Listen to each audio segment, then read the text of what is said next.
Through a Scottish Prism, the programme that is unapologetically pro-Scottish independence and anti-Westminster rule. Everything we say here is viewed through a Scottish Prism. Brought to you by Barhead Boy. Hi folks, welcome back to Through a Scottish Prism. I hope you and yours are well. And actually, while you're watching this, I will be in the skies somewhere over the Mediterranean on my way home. So I won't be able to probably join you in the comments below, but one of my good colleagues here that's on the show with me today, at least one of them, if not more, will be doing that. And we'll start, of course, there up in the City of Discovery. Mr. Petrie, how the heck are you? Hi Roddy, I'm doing very well. Just getting prepared for a public meeting next Sunday at the Salutation Hotel in Perth from 1:30 to 3:30, and it's about the Taste City regional deals. Yet another rip-off. Yeah, well, they keep coming, the rip-offs. Well, the best of luck to that, folks. And anyone who's in the area in that time, make sure you turn up. Got to support each other. And up there in Clickmannon, our favourite lawyer, it's our Eva. Hiya, Roddy. How you You'll doing? see. I'm deliberately wearing my Women Won't Peace t-shirt this week to pay tribute to Sandy Peggy, our legal team, and the other people round about her that have done so very well in that tribunal in Dundee in the past couple of weeks. I take my hat off to them for what they've been able to reveal about the very perilous state of the NHS in Fife and elsewhere. No doubt we'll come on to that later. No doubt. And there I think in downtown Brussels, it's our Mr. Boswell. Yep, all is well in Brussels. Lovely, beautiful. It's going to go for a wee wander about and see a wee bit of the outlying parts down towards Mons. Did some battlefield visits and went to see Waterloo. It was pretty impressive, I must admit. Quite interesting. Amazing place. It's great. Hour and a half for Amsterdam, hour and 20 from Paris. So it's a great place to go for a wee wander on a Saturday afternoon. I hope you're not going to go for this walk during the show. I take it you mean after the show. Yes, of course. Yeah, looking forward to it. Jump on the train, go for a wee wander, and have a wee look around Brussels and beyond. Magic. Excellent. And we are delighted, over the moon, as they say, to welcome back our Lloyd, who's not been well, but he's well now, I hope. How are you feeling, my friend? Better, a lot. It's good to be back. Nice to see everybody. I've missed you all very much. You were missed more, because it's been one heck of a week, as usual. They keep giving us stuff to talk about, but we're up to our neck in armpits, Alan, in austerity. People are struggling. The big bills are coming in now. It's the coldest part of the year. The big bills are racking up, but not to worry, because the watchdog recommended that our members of Parliament have to get an extra $2,500 now. While there was recommendations for the WASPy women, which the government ignored, there is not a chance that they're going to ignore this $2,500 pay rise for these lot. No, I mean, they call it a watchdog. It's nothing but a lapdog. I mean, remember, this was more or less changed by Thatcher when MPs were coming under a lot of criticism because they were voting for their own wages, their own wage increases. So she realised this and thought, there's a way around this. We'll keep the wages down and we'll just open up the expenses. So just claim for whatever you want and use that to subsidise your wages. With public caught onto that quite a number of years later when they were claiming for moats, duck ponds, £2,000 toasters. So they could no longer do this. So they then went for this independent body, independent, my backside, to set their wages so as they cannot be accused of funding themselves and giving themselves big increases. But it's nonsense. It is the Parliament who are deciding on the wage increases because they fund this watchdog.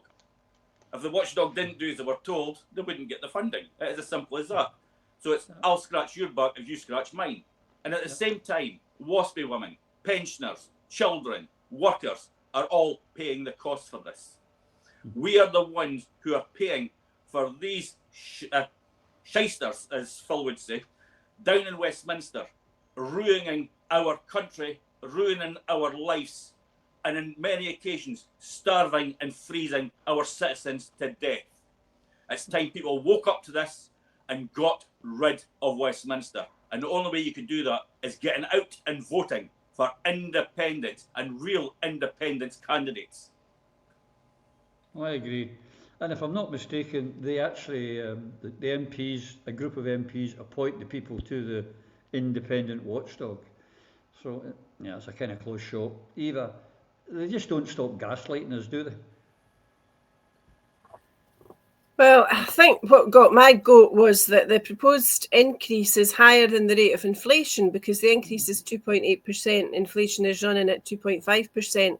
But in addition, if you look historically at the figures, you'll see that in the course of the last 10 years, MPs' salaries have actually increased by almost £20,000 over the space of 10 years, so that this recommendation, which will be accepted because they always are, will take them to £93,904 per annum.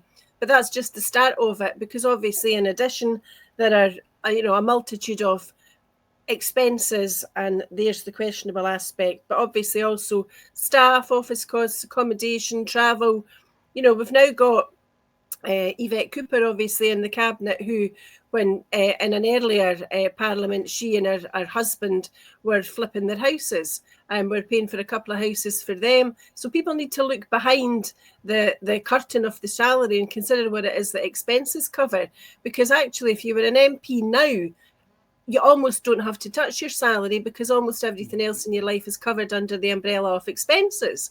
And it's really unfair when you see, as Alan has outlined, what life is like for ordinary people who don't have the luxury of having living expenses paid in addition to their salary, and who have to consider very carefully whether they can eat or heat. And we see that very starkly in Scotland, day in and day out. But as usual, one law for them and one law for the rest of us. Yeah. And it just goes through, Lloyd. I mean, apart from this disgusting pay rise they're getting, I mean, the minimum wage is 11. They say the minimum wage is 11.44 an hour, but our pensioners are getting paid a fraction of that. They don't even give the pensioners a living wage, but they're giving themselves a pay rise again. Yes, it's the continual gravy train. I mean, Alan outlined how they manipulated the situation so the MPs themselves don't carry the can for their own increases. But the situation has a knock-on effect into Scotland as well, because as a result of the increase in the salary at Westminster, then the salaries at the Holyrood, the salaries at the Senate in Cardiff, and the Assembly at Stormont in Northern Ireland, all of their salaries go up as well. Now, the interesting thing for us will be to discover whether or not John Swinney and his cabinet will accept this increase or not, because for a number of years now, well, they've not taken the increase for the cabinet ministers. They've taken the increase for the members of Parliament. So it'll be interesting to see that. But this whole thing kind of puts into focus, and you brought it up, Roddy. If you compare the pension, if you compare the level of benefits that we provide for people who desperately require them, and then you compare that in any way whatsoever with the salaries of management, public sector, of those who appoint themselves effectively, it bears no resemblance to any kind of form of reality.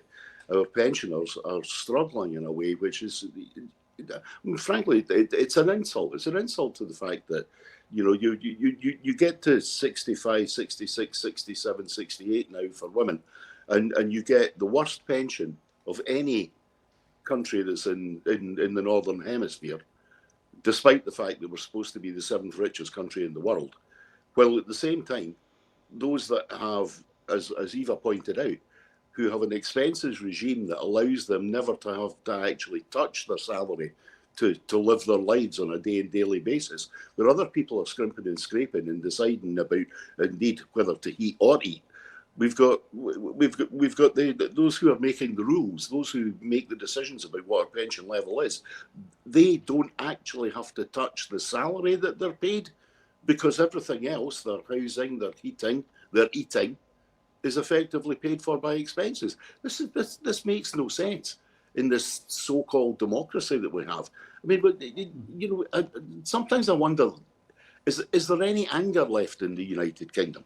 Is there any real sense of concern for natural justice?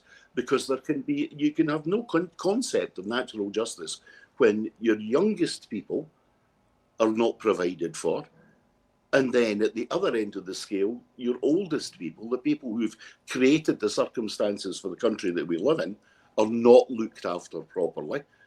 When do people start to get angry about this? You know, when are people going to start actually making demands on those that would rule over us? It's a good question, because all this stuff that's going on, I mean, across the pond at the moment, Phil, we've got this DOGE with Elon Musk going in and creating and showing all the waste and all the ridiculous things they're spending money on over by.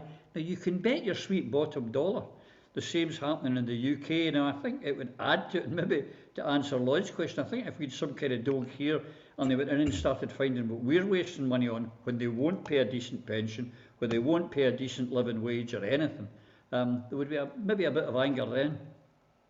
Yeah, but it's smoke and mirrors with Doge and Musk, because what's Trump just done? He's committed to spend $400 million on electric armoured vehicles from Tesla for the American government. So what are you going to do? Drag generators and diesel into the desert to charge these bloody things? It's just corruption, smoke and mirrors and corruption. And this watchdog, 2,500 pay rise, right, for MPs. No chance WASP is going to get attended to or Grangemouth saved. So the Toffers are not interested in actually doing anything for the people. But they always look after their own kind. MPs are just getting under 100k, as pointed out by Eva earlier. But it's doing nothing positive for Scotland. And we've heard about the rise and the Independent Parliamentary Standards Authority. This is who we're talking about. IPSA said the rise would reflect government plans for workers such as teachers and NHS staff. What bare-arse cheek to compare these troffers with our nurses and our teachers and our workers. These pay deals are being negotiated with the unions. I mean, Alan touched on it earlier. They're not an independent watchdog. So who exactly are this independent body that make this decision, IPSA, the Independent Parliamentary Standards Authority? Well, there's 6 on the board and 3 in the leadership team. The board comprises ex-advisor to the Prime Minister, central government senior employee, ex-MP, ex-charity executive, Bank of England civil service executive, High Court judge, and the leadership team, another ex-MP, an ex-HM Treasury senior executive, and a customer services executive. How is this representative? How is this representative of the people? And how is this independent? You're lying, you're cheating, you're stealing.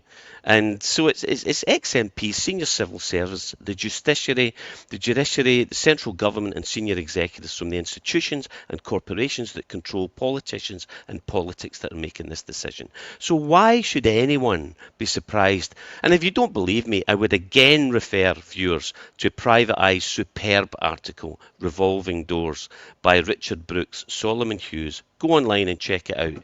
That is the gravy train, the circle, and how these politicians, when they're in office, serve the establishment, the institutions, and are rewarded when they leave. Just how it works. Absolutely, it is. I mean, you'll notice, folks, this week we called our podcast "More Snakes Than Indy Can Handle." It's about snakes in the grass, and it goes on. And we touched earlier with Eva about what's going on, and we're not going to go into it in depth. We'll wait till the result comes out in 6 months' time. But the Sandy Peggy and the NHS. Now, we know that last week, Alan, the health minister was sacked for inappropriate emails or Twitter or something he did. Maybe he said, let's try socialism, and they found that inappropriate. I don't know. I really don't know. But so they appointed a new, and this is Ashley Dalton now, health secretary. You would think health secretary would know basic biology. Apparently not. The person in charge of the health service in England is someone who thinks that trans women are women. not trans women are men. Really, not qualified for the job if that's what she thinks. No. I mean, never mind about a grasp on biological facts. I would tell them a grasp on reality. I mean, where do these people come from? What woodwork have they crawled out of under? Because they do not have a clue about reality of life. Now, the NHS just now, and especially in England, is in dire straits just now. They are struggling. People are suffering and not being treated properly. The waiting lists are way out of control. And they're spending hundreds of millions of pounds on this woke nonsense. Making sure everybody's got their pronouns on their emails, pronouns on their lanyards. It is nonsense. Get the money into the frontline services where it's due. I mean, simple things take CAMS, for example. You have a major waiting list, sometimes up to 3 years to get a diagnosis. That could be solved very quickly by making sure the CAMS professionals are only dealing with those people coming forward for a diagnosis. The 6-monthly reviews and the yearly reviews can be done by community workers, because that only involves taking weight, taking height, and asking a few simple questions. All that could be done at community level, freeing up the professionals at CAMS to go through the list as quickly and as efficiently as they can. That waiting list could be gone by a year. And these individuals will be able to get the help, the treatment, and the benefits they are entitled to. Because at this present time, if you wait for 3 years to get a diagnosis, you could be losing out of £14,000 on child disability payments. That is outrageous in this day and age. And it could be seen as the reason that they are taking so long. It's financial. They're not interested in the welfare of these children or the NHS patients in general. But we also have to remember, the way the Tories used to do it, and now Labour are doing it, is they make the organisation so incompetent that they could bring in the private sector no problem, saying they will run this a little bit better for us. They don't. It then turns it into a profit-making organisation, and we are the ones who suffer. So people should remember that. This is not accidental. Yeah. This is purpose. They should remember that and look at the water companies in England or the railways. That's what happens when you privatise things. They get more expensive and less efficient, and you end up with shit in your rivers. That just sums it up. But Eva, one of those who have been following the tribunal that's been going on over the NHS Fife one, more and more people, lots of people not politically active, but they've been talking about, well, how can a doctor who doesn't understand basic biology, how can he be practicing? But here we have the top of the tree, the health minister, who's pushing this idiocy. It really is ridiculous, isn't it? It's so much worse than anybody could probably have anticipated, because this particular woman had made a comment to the effect that if somebody chose to self-identify as a llama, they should be treated with respect. That's the level to which we've sunk. It's really completely unacceptable. And what you see in England, and it's creeping in Scotland as well, is that the NHS in some places is in such a state that in England they're advertising for medical practitioners, nurses, to be in a position to provide patients with what they now call corridor care, because people are being looked after as a matter of course in corridors, in accident and emergency, because there are no beds. And for the foreseeable future, that will remain the case. And while you've got corridor care medics being advertised for on the one hand, on the other, you've got millions of pounds being spent on diversity, equality and inclusion, which generally tends to boil down to issues that have to do with people's gender identity, something which is, as we all know, not real and a figment of the imagination. So the position in Scotland this week has been dreadfully embarrassing and particularly revealing that not only does the doctor who's at the centre of it claim that he's no longer male, he gave evidence to the effect that he is in fact female, and because he has a body, he is biologically female. Now, don't know about the rest of you, but I would not wish to be treated by a doctor who doesn't know the difference in male and female biology. But to add insult to injury, the lead nurse who was the line manager for the claimant, Sandy Peggy, this nurse gave evidence to the effect that she was advised that a trans-identifying male that she referred to as a trans woman was legally entitled to use the women's changing room. That's not the law.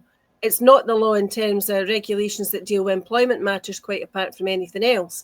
But in her evidence, that nurse, who has substantial experience, she features on the NHS Fife website as a kind of accolade to her achievements and her contribution to the NHS and her dedication. She spoke repeatedly in her evidence about beliefs and views and opinions, not biology. She also signally failed to concede that there are very serious issues where your sex matters in a health context, not just the obvious sex-based tests, whether it's for your prostate or breast cancer or whatever it is, but she actually said that there are no differences other than pregnancy, which is dangerously wrong, because it is known by anybody with any kind of medical understanding at all that blood tests, heart attacks, symptoms of heart attacks, a whole load of things like that, issues are very differently managed depending on your sex. And if you are treated as a male when you're actually female, it can kill you if you don't get the right treatment at the right time for a heart-related matter or a blood-related issue. So there are serious problems with education, unless, of course, those people who are giving evidence on behalf of NHS Fife and on behalf of the doctor, who's the second respondent, unless those people are giving evidence that is in essence towing a party line on gender ideology and is not in fact the truth, the whole truth, and nothing but the truth as they know it to be. Because what we now have is a tribunal in Dundee where witnesses have given evidence that is not in fact the truth, having taken the oath or having been affirmed so to do. The truth is there are two sexes, male and female, and you cannot change your sex from one to the other. And for that to be the performance of medical professionals in Scotland simply explains and underscores all the reasons why the woke ideology has got to be gone from all areas of public life, starting with the NHS, and I hope that that's what this tribunal results in. What is also obvious is some people who are given advice within NHS Fife are not qualified so to do and are being paid a king's ransom for giving duff information. And some of those folk, they're not the high hedgens, but they're going to be served up on a plate when the tribunal resumes later in the year, and they'll be the fall guys, the fall men and the fall women carrying the can for them further up the line, from Nicola Sturgeon and John Swinney down, who don't have the gumption to lift the phone this weekend and tell NHS Fife, put your hand in your pocket and get the case settled because you've made enough of a fool of yourselves already without it carrying on any longer. Yeah, I mean, you're just out of the hospital yourself, Lloyd. But all this is down south. Wouldn't you want to know what the health secretary in Scotland at least knew basic biology? I mean, it's an insult to the people in England that they have someone in there who thinks that you can be a llama if you wish, and that trans women are men. Well, yes, but, let's be honest here, Roddy. 87 members of the Scottish Parliament, including every member of the current Scottish Government Cabinet, voted for the GRR bill, which included the acceptance of self-identification.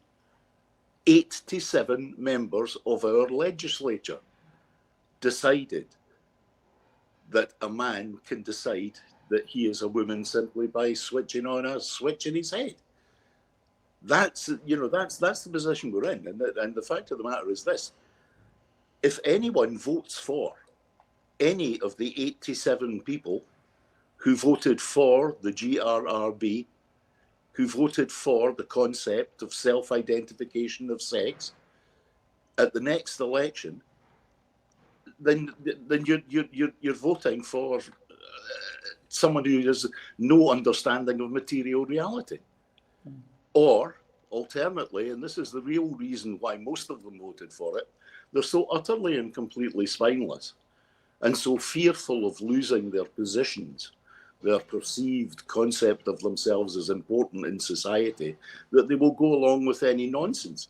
So the leader of their parties told them that men can be women and women can be men. and they all happily pressed their button and voted in favour of that, whether they believed it or not.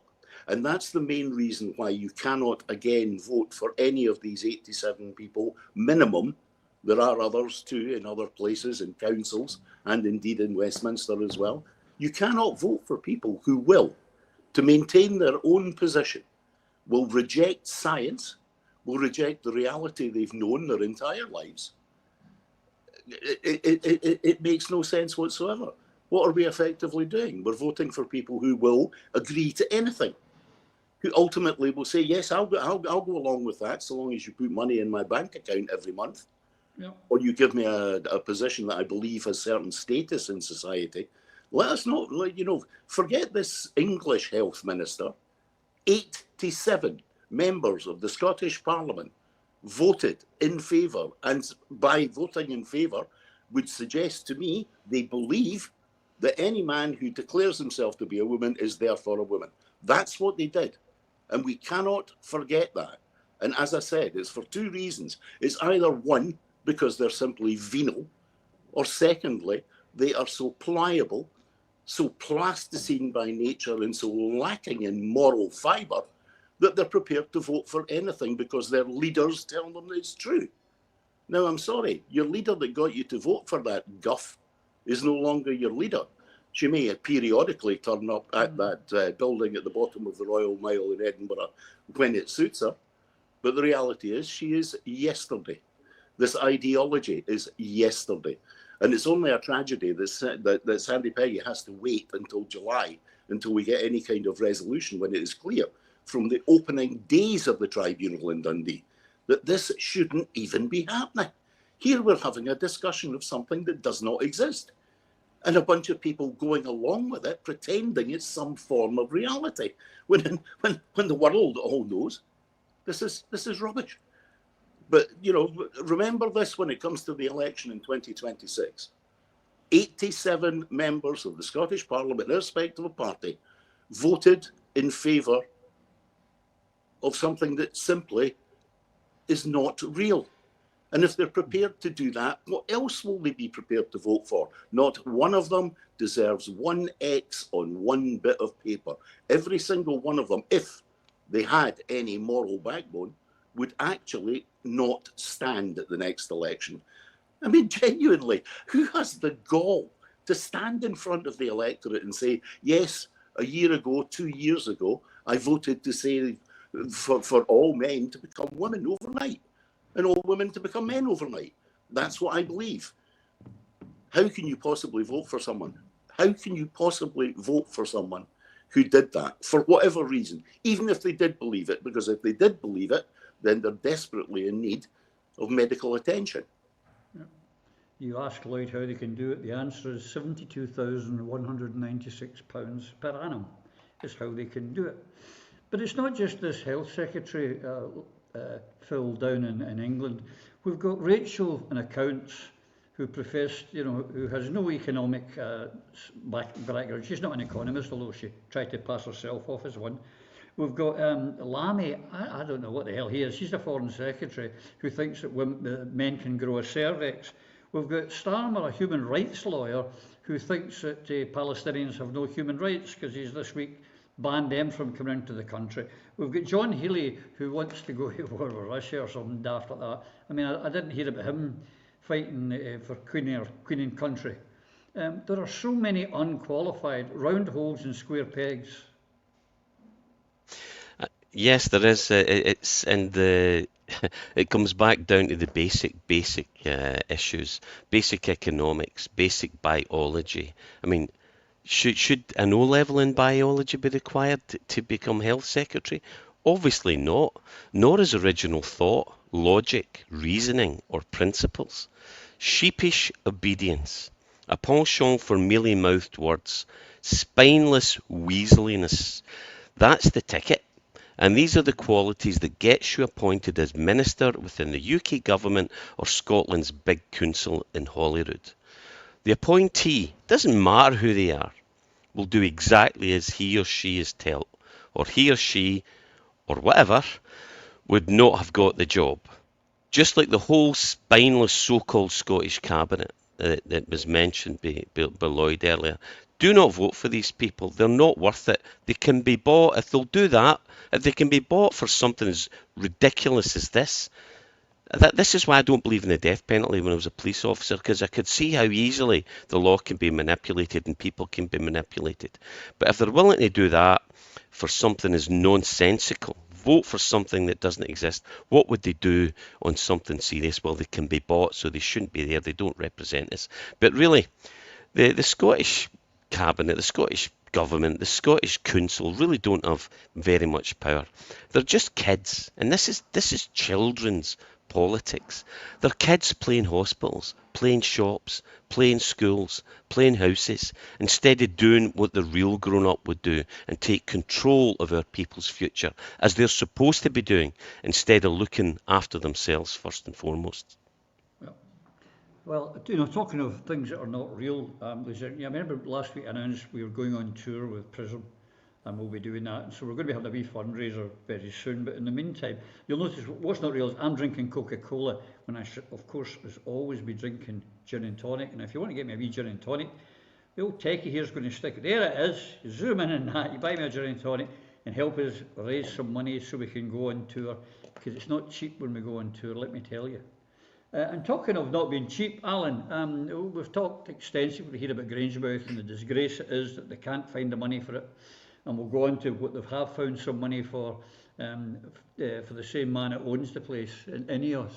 But the Drax Power Station, which is spewed, and they're all sort of supposed to be net zero in this government, and this is the big thing. It's a wood-burning power station. It's been given a £2 billion subsidy to keep it going, but we can't find money for Scotland's oil refinery. They really are gaslighting us.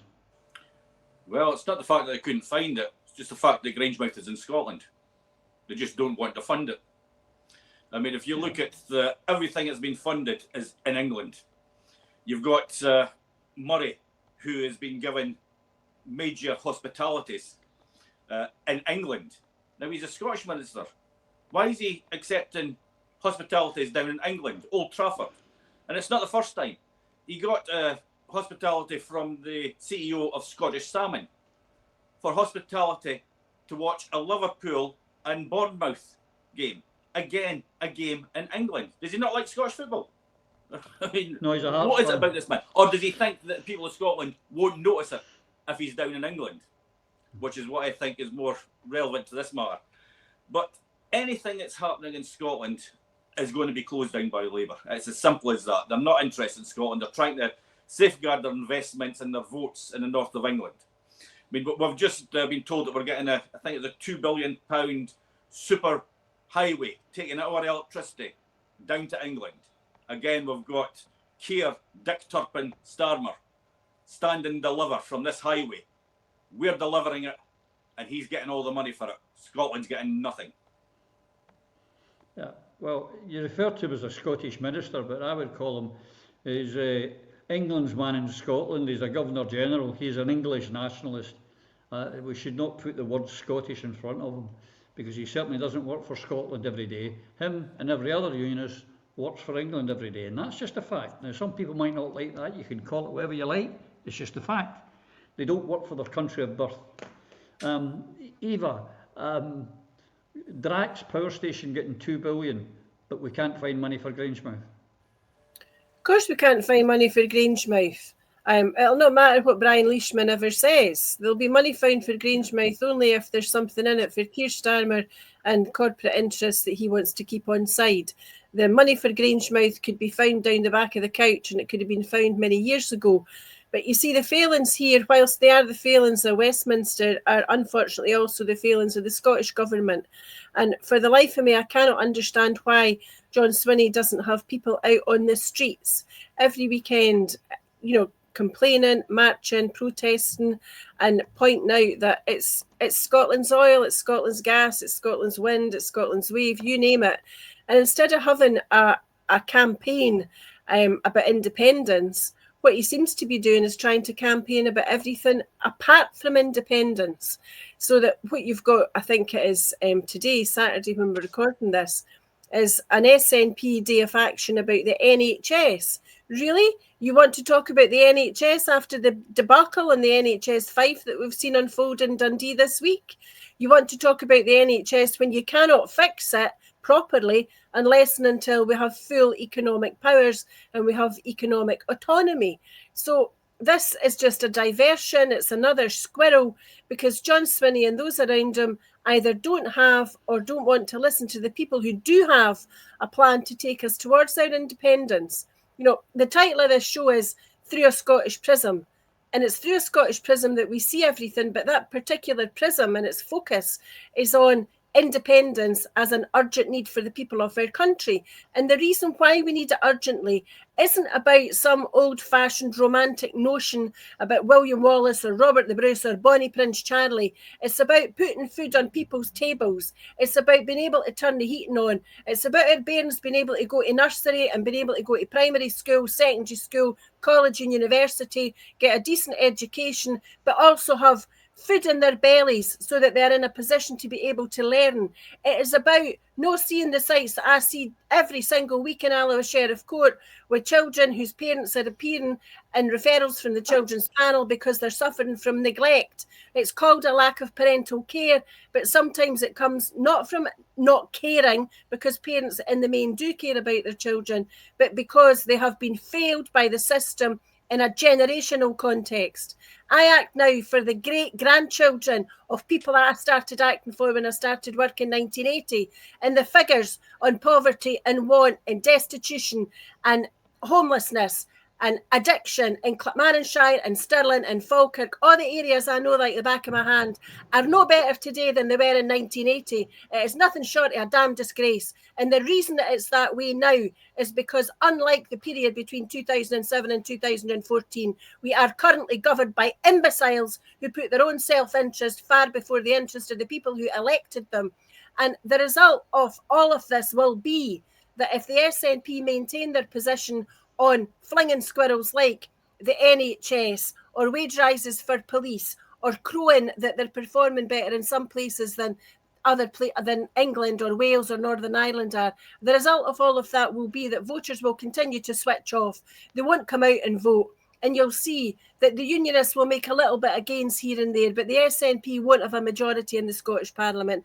And they'll do deals to keep us in a constant position of being throttled to and controlled by Westminster, at the same time as Ian Murray and those around him will be sending money directly from Westminster to the Scottish local authorities, undermining Holyrood, until eventually people say, what the hell's the bloody point in Holyrood? Why vote for it at all? And why does it even exist? Because what difference are the politicians there making to the day-to-day lives of the people of Scotland? And for all of those reasons, we need the election of 2026 to be the independence election where we have unity within all of those who genuinely desire self-determination for our country and who want to see Scotland flourish, not a desert.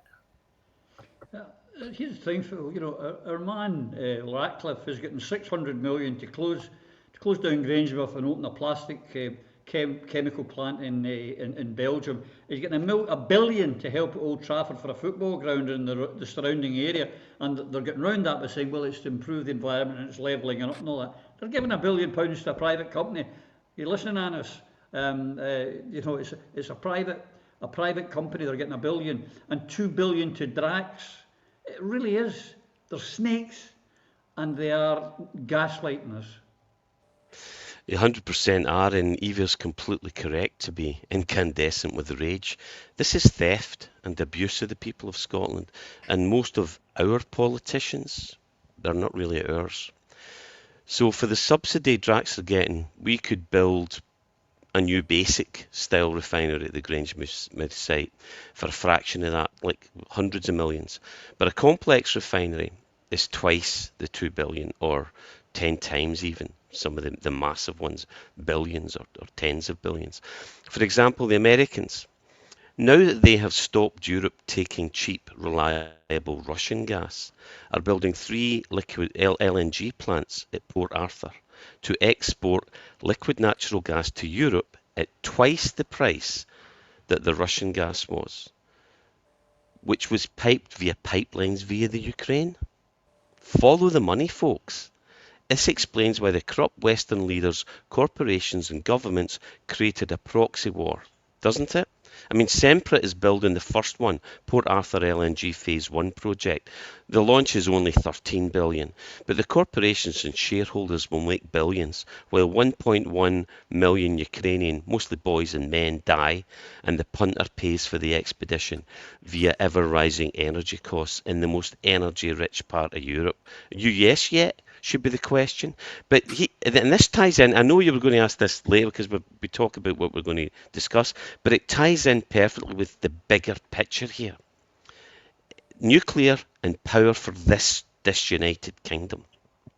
Now, Sarwar was punting nuclear to be situated in Scotland, you know, and then it ties in perfectly with the Old Trafford, Ian Murray, the focus on London, the hospitality, all of this nonsense. So, nuclear weapons and nuclear plants want to be far away from the highly populated areas of people, but only English because it's 45 miles west of Glasgow. So, though of course this is southeast Britain that needs all the energy where all the people are. So Hingley C, right, in Somerset is way out west but will provide power to the south. For the north of England and the Midlands, the best place to do that would be up in the northwest or even better up in Scotland. Also, this is greed-driven, right? The whole Hinkley Point thing's a case in point. It's EDF's a French company, have been guaranteed a strike price, which I'll explain in a minute, of £92.50 at 2012 prices, which adjusted to linked to inflation is about 135 pounds per a megawatt hour in 2022. That was the deal. So how's that price made up? And here's the scam. So the construction risk premium is 38% of what the government pay on your behalf. The other financing costs is 29%. So the financiers are taking a third of all of this. The operation and maintenance costs are 21%, the capital cost 12% of your total electricity generating price of £92.50 per megawatt hour. So a strike price is a guaranteed figure the government will provide the energy provider, regardless of the actual energy costs. And the average cost of electricity in the UK right now, which is £24.86 at the variable cost, plus £60.97 per day as a standing charge, is £85.83. These figures reflect the current energy price cap rate. This gets really boring, but let's get to the crux of the matter here. The energy prices per country across the world for consumers is measured differently, but Scots need to know this. If you take the UK at 100%, the price here that we pay for energy, and I'm using the World Population Cost of Energy by Country Review figures for 2024 and the USD rate per kilowatt hour. Portugal, 64%, only 64% what we pay. Spain 61, Sweden 61, Greece also 61, Japan 60, New Zealand 60, Slovakia 58% of we pay. The Finnish and the Americans pay half of what we pay. Then we'd look at the big oil producing and some other new Europeans. Norway, which is most similar to us, pay 46% of we pay for energy. A very expensive place to live, but very, very high wages. Also oil rich and very similar to Scotland. Do you really fancy more than halving your energy bills? Then it's independence, nothing less. Brazil, 42% of the price we pay. Mozambique, 35%. Canada, 34%. Well, why? Why is it so cheap? Because they need it to be cheap because it's very cold there. Ringing any bells? And now they're selling their stuff to us for massive profit. The UAE sits at 22%. Ukraine pays 17% of what we pay for energy. Russia, let this one sink in, pays 16%. The Russians pay 16% of the energy price we pay, and it's where most of Europe's energy used to come from.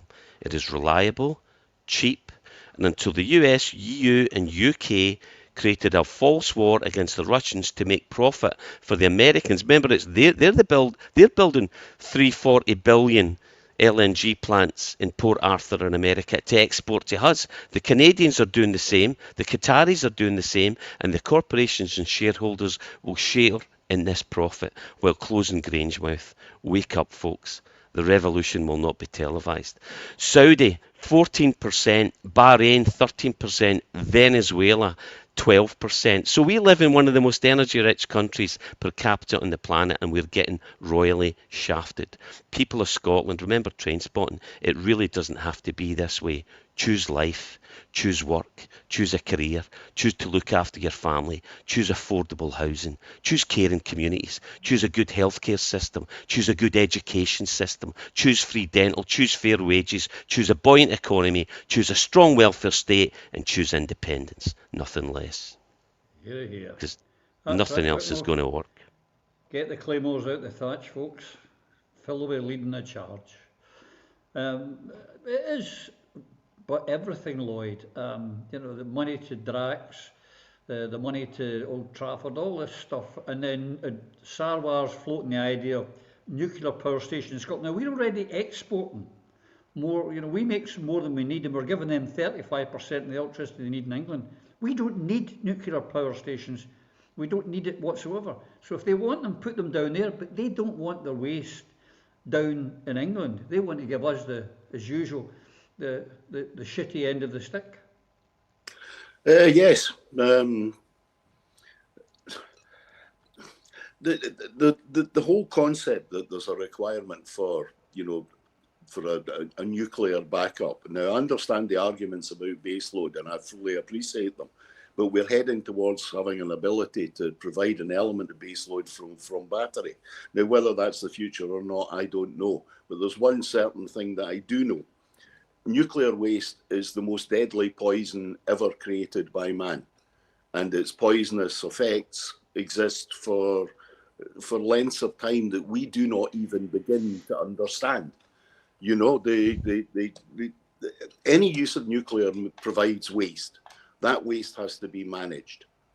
Humans have to manage it. Humans are flawed. Do we really want human beings to be capering about with stuff that could kill loads and loads of people very, very quickly and very, very horribly? I don't think so. I have a sense that decisions about nuclear are always made by politicians, and politicians are, I believe, their greatest responsibility and the greatest decisions they make are the ones which are to do with life and death, primarily war. But unfortunately, when you're involved in something like the nuclear industry or the creation of nuclear power, you're actually creating substances and which require to be controlled over such a long period of time. You cannot guarantee, on the basis of what we know today, that stuff will be safe in 500 years, in 300 years, 200 years, which are the minimum amounts of time that you have to worry about it. So I have always believed that we shouldn't have nuclear because it is a burden onto future generations.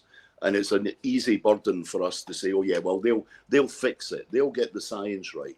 The fact of the matter is we should not be doing, we really should not be considering burdening future generations with something as absurd as poisonous material. For us here in Scotland, the fact that we have, two nuclear power stations which have serious flaws and issues with them, the cracks in the reactors, the jammed fuel rods, these things are worrying, but they're not worrying for me because I'm not going to die in nuclear radiation poisoning this afternoon. But who's to know that what we're doing at the moment is not going to cause radiation poisoning for people further down the line? If you don't require it, why do it?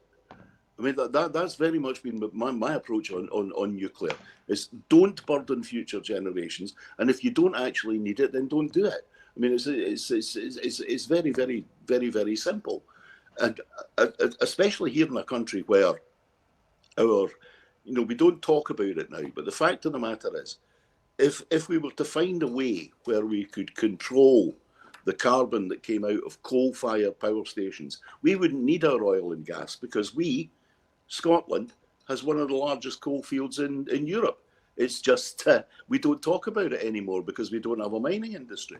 But if you actually see the map of the Scottish coalfield, particularly on the west coast of our country, it runs effectively from the Clyde Valley and right into Cumbria.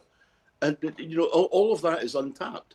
We have untapped resources if we want to burn stuff. But more importantly, we have huge, huge resources, which we are beginning to tap in tidal, wave, and wind. So where's the need for the nuclear? I see the grubby paw prints of the American nuclear industry via its advocates in the British Labour Party, like, for instance, Brian Wilson, remember him? A very, very, very good friend of Ian Murray. Also, when we're dealing with, you know, effective dimwits who are in Keir Starmer's cabinet who believe, you know, men can be women and such like things, they've also bought completely into the whole nonsense of the so-called Green Revolution. They've bought completely into something which is costing people enormous amounts of money on a daily basis.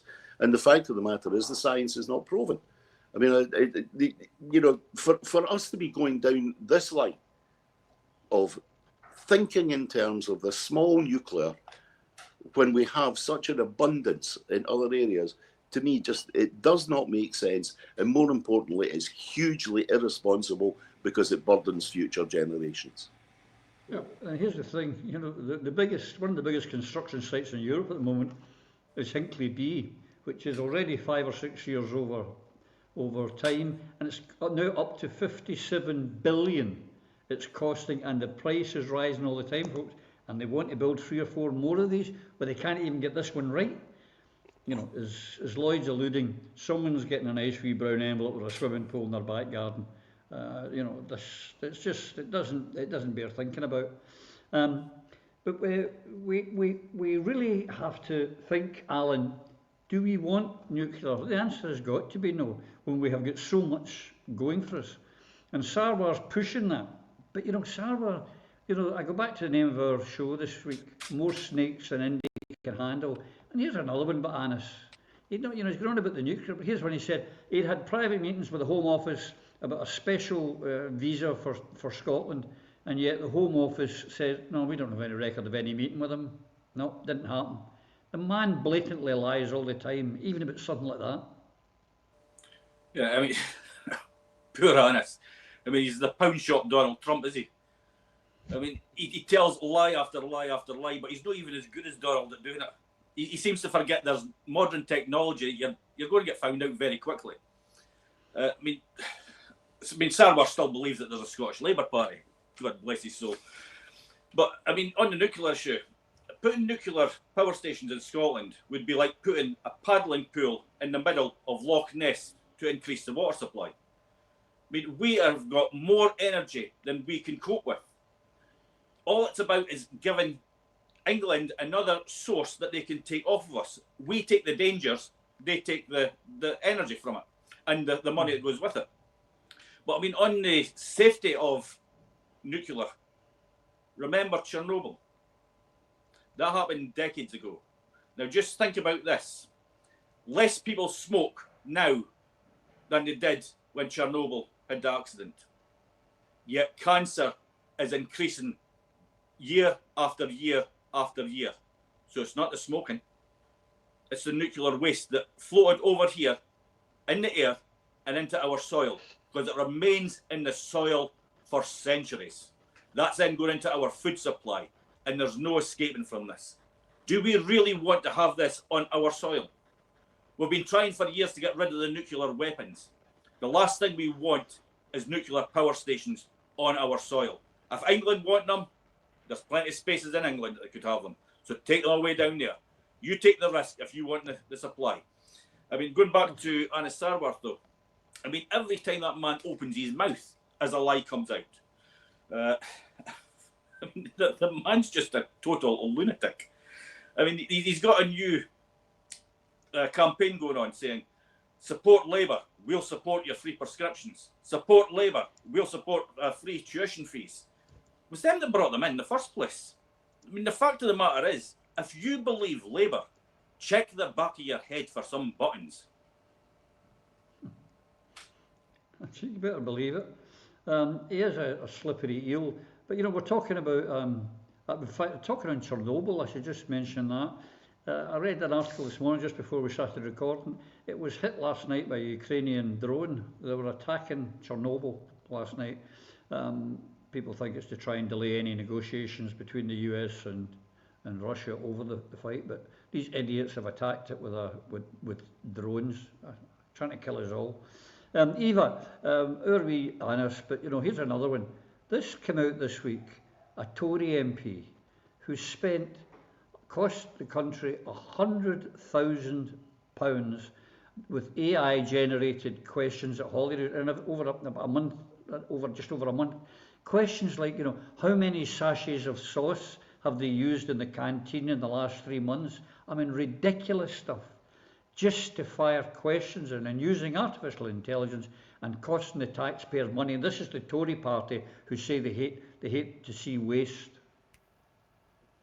You should be made to pay it back. I want to hear what Russell Finley's got to say about this, because it was 987 questions that he posed in January alone. One of his queries was, as you indicated, about the number of salt and pepper sachets at Holyrood.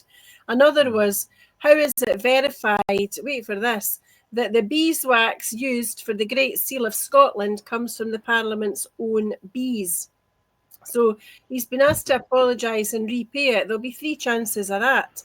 But it just shows you the level to which some politicians will descend. I don't know what he thought he was making in terms of political point scoring, because all he's done is shot both his feet off, slept on a banana skin, and, everybody's laughing at him. But it's pitiful that he's able to do this and so far thinks that he can get away with it. And that, again, encapsulates why it is that people have completely lost faith and trust in politicians. Because at the moment, here's a Tory that we're criticising for inappropriate conduct relative to financial issues. We've just spoken about Anna Sarwar's deficiencies. We've covered the SNP. Please don't anybody mention the Greens. They need no further introduction. And what are you left with? You've got that by-election the other day where Labour won, the SNP vote went down quite dramatically. There's a sizable vote for the Reform Party, but the turnout was 26%. That was Kirkintilloch. Now, that's a bit better than it had been elsewhere within the last wee while, but it still means that 3 out of 4 people are not sufficiently motivated to vote. And if that position remains, then next year's Holyrood election is going to be very interesting indeed, because if voter apathy wins the day, it's the people of Scotland that are going to lose out. They need motivated, they need hope. They need to be watching your midweek broadcast there, Roddy, when you had Alan Bissett on, one of the best, most fresh and most invigorating podcasts that I've watched in recent times, present company accepted, of course. But it's people like Alan Bissett that we need to invigorate the population so that the folk of Scotland understand that actually see all this crap, all this point scoring and backbiting and politicising, we can put that behind us. We're a united campaign that's designed to deliver our independence and to turn our Scotland into the country that we know that it can be, that it should be, where people are looked after literally from cradle to grave, where efforts are rewarded, where if you're able to work, you do work, but you get paid a decent wage for a decent day's work. That's all we're asking. Only the earth. That's all we want. Here's the thing. Another thing this week, Lloyd. This is we have a government, and the previous government were every bit the same, who deny there's any kind of genocide going on in the Middle East. They deny that they rather promote that men can be women if they want. It's nothing to worry about. They deny that they're being cruel to pensioners, but there's going through Parliament just now at Westminster, there's an assisted suicide bill, and it's announced this week 2 things. One, they've decided to include mentally ill people should get access to this, and there's no longer a requirement for a High Court judge to be involved in the decision making. Now, I don't know about you, Lloyd, but any government that tells me that there's no witness and it's only self-defence in the Middle East and that men can be women, I don't want them to have the right over my parents, grandparents, or a disabled child or neighbour. They could just kill them at the drop of a hat. I don't trust them. Well, no, I think you've got every good reason not to trust them. The whole manner in which this bill is being presented, and remember, there's also a very, very similar bill about to be presented to the Scottish Parliament. But the whole ways this is being presented in Westminster is frankly appalling. I mean, some of the reactions to the evidence, the so-called evidence gathering that's happened so far from organisations, for instance, like the organisation that represents the people with Down syndrome, who effectively see themselves as being marginalised to the point where they believe they're being lined up ready to be the first victims of this. In some ways, this assisted dying issue, it's another thing that's come from North America on this wave of the woke, and in some ways, it's a product of the same mentality and the same thinking. This, the one of the most dangerous phrases of the past 2 decades: "Be kind." Who would have thought that "be kind" would become the most dangerous phrase that you could possibly imagine? But in reality, this comes directly out of the "Be Kind" playbook, which is, oh, look, there's someone, they're feeling a bit sore, would they like to die? Is effectively what the deal is here, And we've got all these worthies. I mean, I've seen, some of the contributions that have come from the United States and Canada, some of the contributions that have come from so-called medical professionals, who play the emotional card constantly. This has become completely about being nice to people. Allow them to die because you're being kind to them. They won't suffer anymore. It's the most appalling manipulation. But also, here again, we have the political classes casting themselves in a godlike position yet again. It's effectively saying they know better. They know better than everybody else. I find the whole concept that we have people who self-appoint themselves to the position where they believe they have the right to decide between life and death. These are not serious. These people are not serious, and I would like to know. I really would like to know. Who is it that's working Miss Leadbeater from the back? Because there's nothing clearer as this debate has come to the fore, is that there's dark forces behind this.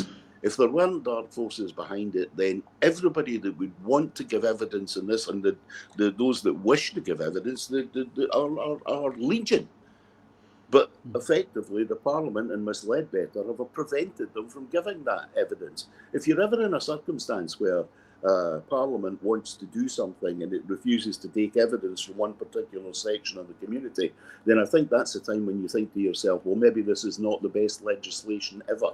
Maybe we shouldn't be doing this. But the whole idea that jumped up individuals who only 7 or 8 months ago, were not legislators, that they think they have the right to decide on issues of life and death, it shows the absurdity of British politics. And it also shows the weakness of or how weak civic society has become over the past couple of decades. I mean, nothing other than kind of grumbling positive noises from the Church of England. But then again, in my lifetime, I've seen the Church of England go from being a religious organisation to effectively being the right-wing arm of the British government. And that would appear to be where it is now. But the whole idea that we've got, a social structure like the Church of England does not have a real opinion about politicians taking on God's job, if you believe in such a thing, of course. Yeah, and I also noticed as part of this, as we're talking about gaslighting, that all the Labour MPs are going, oh, these amendments make this a fantastic bill now, I'm comfortable now, I'm relaxed. They're all putting out the exact same thing. But here's the other one. This week, these same people, Phil, who try to do this, this week it's been informed that the UK government covered up Israeli crimes so they can continue sending arms to help a genocide. and we're to let these people have the power of life or death over our beloved ones and our disabled family? Not a chance. No, this is absolutely disgusting. These people are liars and can't be trusted. And when you look at this very important issue, and I know some of us here have more skin in the game than others, but this assisted dying bill to include mentally ill and drops the requirement for judge-led approvals. That's horrific. We need Gandalf on this case. This should not pass. It's government-driven euthanasia and more, allowing mentally ill or those responsible for mentally ill people to make such a decision. I mean, I'd let Alan speak more on this and agree with what's been said by Evelyn and Lloyd. It's horrific, absolutely horrific. Alan, you have disabled grandchild. How do you feel about this thing that's got through in England? I was worried when it first went through. I'm even more worried now, since it's passed the first stage. I thought, after it passed the first stage, there's possibilities of amendments coming to make this a little bit safer, but it's went down the other road. This isn't about compassion, about letting people move on to the next stage in peace. This is about money. Look at the people who are targeted with this. It's mental health, severe disabilities, complex medical needs, the elderly, the whole section of the community that costs the government the most amount of money. And I genuinely believe that they are now just trying to kill them off. They've tried it with the cold weather payment with the pensioners, trying to freeze them. They've cut the 2-child cap, trying to starve the kids. This is the next stage of that. But once they're in hospital, they ain't getting back out again, and we're going to save the money there. This is ridiculous, and it has to be kicked out, and it has to be kicked out right now. But even with the judge being in place, I've gone through many cases with children who could have went to another country to get treatment, and the judge has ruled against it and allowed that child to die in a Liverpool hospital because they would not go against the British medical establishment. And that is ridiculous as well. It's time people started putting some compassion into the disabled and the terminally ill and stop putting money first.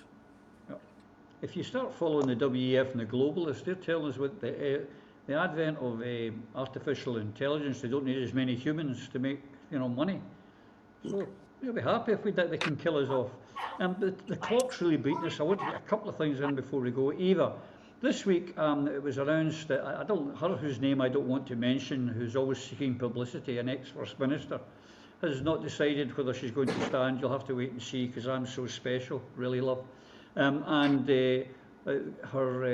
Beattie, still under investigation for fraud, and the missing £633,000 have been approved. However, royalty hasn't been approved. Fergus hasn't yet received, and the rumours are that the SNP are going to fail him in vetting because he's dared to question them. It's quite disgusting that two people under investigation for massive fraud can be approved, and someone like Fergus not. Well, this week's theme was obviously more snakes than Indy can cope with. And there are far too many people in the leadership of the SNP that either speak with forked tongue or they require other people so to do. And what went wrong with Fergus Ewing, of course, is something that in any other walk of life and in any other party would be rewarded. It was for having a spine. It was for standing up and being counted, and by saying, I am not going to support the government of Humza Yousaf in the context of the vote of no confidence in Lorna Slater. Fergus Ewing, as befits his surname and his heritage and his character, a man of integrity, a man of honesty, a man who knows that he was elected to serve the people. He's not in Holyrood to look after himself. He's there to look after the people of his constituency and to promote independence at every turn, as you would expect him to do. So that was the time when he was suspended from the SNP, remained a member of the party, but clearly at many, many times has been a lone voice in the wilderness. And if it is the case, as we hear reported, that he is not going to be selected to stand for the SNP next year, then there's all the confirmation, if anywhere needed, that the SNP is not only has it lost its way, but it is no longer and cannot claim to be the party of independence. Because you see, this is about much more than Fergus Ewing as an individual. It's about who and what he represents. It's what he's given his life to. It's what his mother gave her life to. It's what his sister has been dedicated to. And as a family, they are absolutely 100% and always have been totally and utterly laser focused on independence. And that and integrity is what sets Fergus Ewing apart, unfortunately, from so many within the leadership. And can I just say very, very quickly to end this bit, please, Roddy, the other thing that's come to light this week is the other day, Dr. Lynn Tammy Connolly has shared a report on what is called the Tinker experiment in Scotland. It is very, very important to remember this report was commissioned to be conducted by independent researchers appointed by the Scottish Government. They've provided their report. It contains very upsetting information about concerted attempts to dehumanise and, in essence, to control the Gypsy traveller community in Scotland over many centuries, but including in the course of the last century or so. And there are still living victims of the Tinker experiment. The report recommends that there be an apology issued by the Scottish Government and other organisations, and that there be recompense for those living victims. The Scottish Government has had a couple of months to release the report, but they have not done so. Some of the victims live within John Swinney or Pete Wishart's constituencies.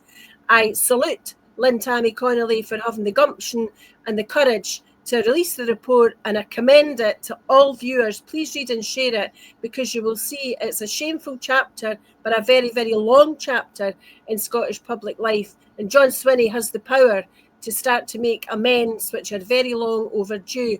The report is dedicated to the late Kevin Mackay, and I take my hat off to him too, and I hope that his family are watching and know the massive contribution that he has made to the fact that this report is eventually, with Lynn Tammy Connolly's assistance, able to see the light of day.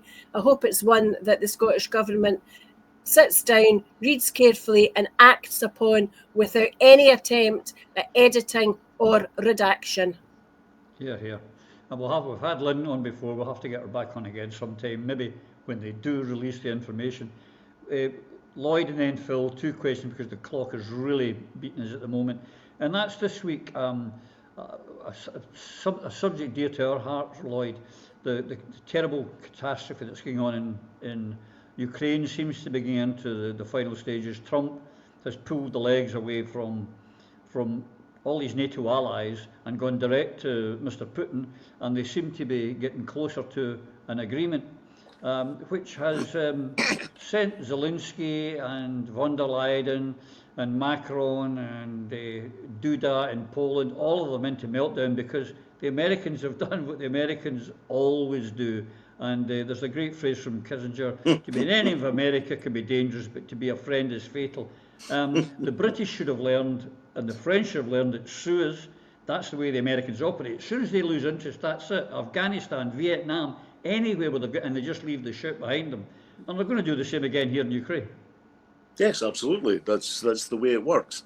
But I have to say, I've a certain amount of sympathy for all these poor, unfortunate, virtue signalling politicians we have at both council, Scottish Parliament and Westminster level, who've been telling us for 3 years now that this was the single most important issue on the planet. It was the basis, to give up on Ukraine is to give up on democracy, to give up on Ukraine is to give up on humanity.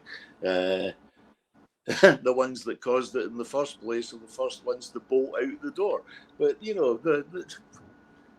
the political class exposed yet again for a total and complete failure to recognise that when you play games that involve guns and bombs, and it's all about the wrestling of resources from people, then when it's no longer viable, somebody pulls out. But the real tragedy is we don't know the full figures yet, but it's very, very likely that somewhere in the region of 800,000 to 1 million people have died in the Ukraine.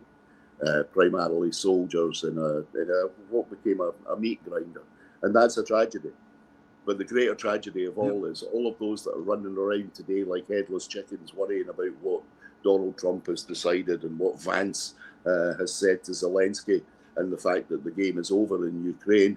All of those people trying desperately to erase those little Ukrainian flags they've got on their avatars. I mean, here we are again. It's the same as the woke nonsense. You know, a grenade's been rolled into the room and it's exploded. And now all these people who've been telling us that they are right for the past 3 years are having to change their minds rapidly. I think the exposure of von der Leyen particularly and Rutte and the fool that currently runs NATO, the exposure of them as being effectively just warmongers. That's the bonus that comes out of this, is that those that wanted young Ukrainians to go and die are now having to rapidly run in the other direction and find new answers to new problems. That's a good thing. Yeah, as I say, you can't look forward without looking back, and no one's looked back to see America have a track record in this, and they've done it again. And last but not least, I knew this one will be close to your heart, Phil. A survey out this week tells us that just 4 in 10 people throughout Britain are proud to be British. 0% in this audience here, and that only 10% would actually, under any circumstances, go to war on behalf of king and country. Music to an old anti-war person like me, music to my ears, but the great old Rule Britannia seems to be losing its grip. Yep, jingoistic tribalism fades into the sunset along with the sun that used to shine all over this empire, allegedly, once it was. But is this a watershed moment? I think it is. It's smart that the young ones are refusing to do this. It's called evolution, people. And it's also why we have a majority for independence now, and why the young voted by a massive majority for an independent Scotland. Please watch ex-SAS warrior Ben Griffin's speech in the Oxford Union debate, "We will not fight for Queen and country," and then tell me these kids are wrong. He talks about the illusion and lies about war that we've sold by the media or politicians, the glorification of it. Then he tells it like it is, and I actually had a wee look at the transcript, and here's a short excerpt from the transcript. This guy was brilliant in this speech. Quote, "In my experience, the reality of war is a lot darker. Long periods of waiting punctuated by unforeseen moments of extreme violence, having your legs blown off by an IED, a supposed ally shooting holes in your chest, dying in a helicopter crash, burning to death in a transport plane, being beaten to death by an angry mob, being shot in the face as you break into someone's home. The reality is setting up thousands of checkpoints in the country that you have occupied, disrupting lives of the people and then killing them. When they approach too quickly or fail to stop in time, the reality is raiding people's houses, using explosives to gain entry into their homes, detaining previously unknown males, some as young as 15, and then handing them over to be tortured, leaving their families to fend for themselves, traumatized by your action. The reality is killing people from the safety of an attack helicopter or drone control room as if you were playing a computer game, with no regard for the lives of the people who have been dehumanized." It's a phenomenal speech, and anyone who thinks that war's a good thing really should listen to the people. Why do you think your granddad never talked about it when he came back? My mum told me she didn't like my granddad. He wasn't a very nice man after he came back for the war. Really? He was a spotter for the British artillery and watched wiping out hundreds of thousands of people. So now we know all this is true. You look at the WikiLeaks video of the US attack. What this guy Griffin was saying is true.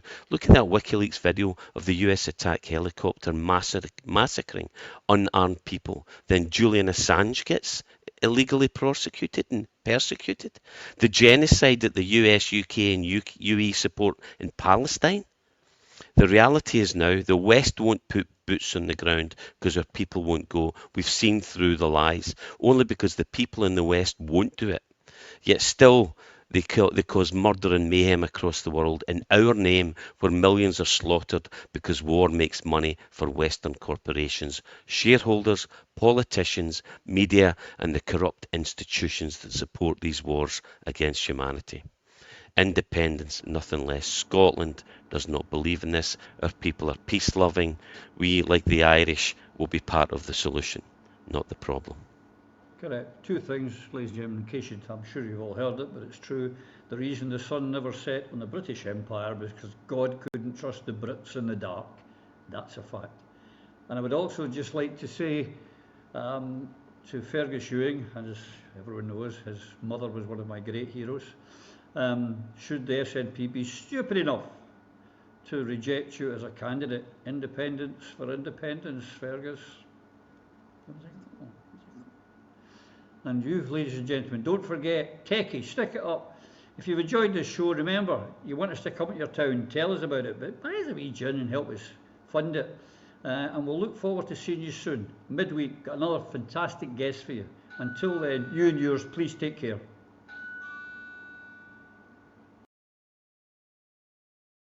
Through a Scottish Prism, the programme that is unapologetically pro-Scottish independence and anti-Westminster rule. Everything we say here is viewed through a Scottish prism.